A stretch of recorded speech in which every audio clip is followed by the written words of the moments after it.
Every empire, every nation, every government has made a silent promise to its people that the money in your hands, the fruit of your labor, is a stable and reliable store of value. It is the anchor in the storm of our economic lives. But history whispers a chilling truth through the ages, that anchor is often an illusion. From the physical debasement of Roman silver to the digital keystrokes of a modern central bank, the story is the same. We are living in a period of profound monetary uncertainty, reawakened to the age-old fear that the purchasing power of our money is silently being stolen away. The question is not whether this can happen, but whether we will understand it before it's too late. At its heart, inflation is not merely about rising prices. It is a gradual, persistent, and often invisible decline in the value of your money. It is the erosion of its power. Historically, this was a physical act. When Emperor Nero wanted to fund his ambitions without raising taxes, he simply reduced the silver content of the Roman denarius, minting more coins from the same amount of precious metal. He expanded the money supply, and as these debased coins flooded the empire, prices rose. Today, in our world of fiat currency, money, backed by nothing but trust in the government that issues it, debasement is no longer physical, but abstract. It is the printing of money, the expansion of digital ledgers, and the creation of credit at a rate that outpaces the real growth of our economy. The tools have changed, from the mint to the central bank's computer, but the outcome is identical: too much money chasing too few goods. This is the timeless engine of inflation, a betrayal of trust that has been repeated for millennia. When this betrayal of trust reaches its terminal stage, it has a name: hyperinflation. It is a catastrophic economic plague where money loses all meaning. Consider the Weimar Republic in the early 1920s, crushed by impossible war reparations. The government turned to the printing press as its only resort. The result was an apocalypse of paper money. By November 1923, $1 US was worth 4.2 trillion German marks.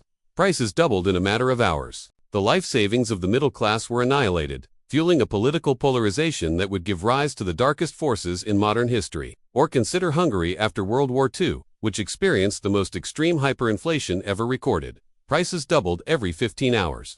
These are not just historical curiosities. They are stark warnings. The pattern is always the same. A state facing a fiscal collapse, often after a war or revolution, resorts to the printing press to pay its bills. This, combined with a collapse in the production of real goods, ignites the inferno. For much of the 20th century, the world had an anchor: the Bretton Woods system, which linked global currencies to a US dollar that was itself convertible to gold. That all changed in 1971, when the United States unilaterally severed that link.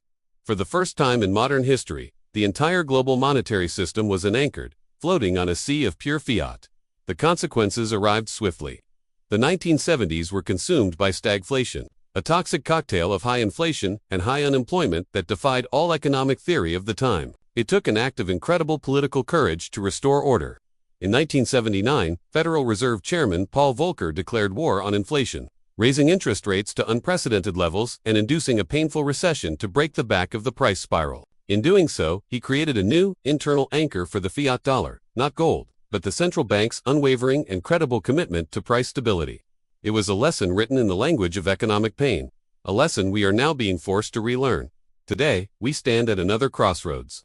The post-pandemic world has been rocked by a perfect storm of supply shocks, geopolitical conflict, an unprecedented fiscal stimulus, unleashing an inflationary surge that caught the world's central banks by surprise. The dollar's long-standing dominance is slowly being challenged, not by a single rival, but by a gradual shift toward a more multipolar currency world. And on the horizon, the digital frontier beckons, with state-backed digital currencies promising efficiency at the potential cost of privacy, and decentralized assets like Bitcoin offering a radical, if volatile, alternative to the entire fiat system. The journey from Roman coins to digital code reveals one timeless truth: the value of money is a reflection of the discipline and credibility of its issuer.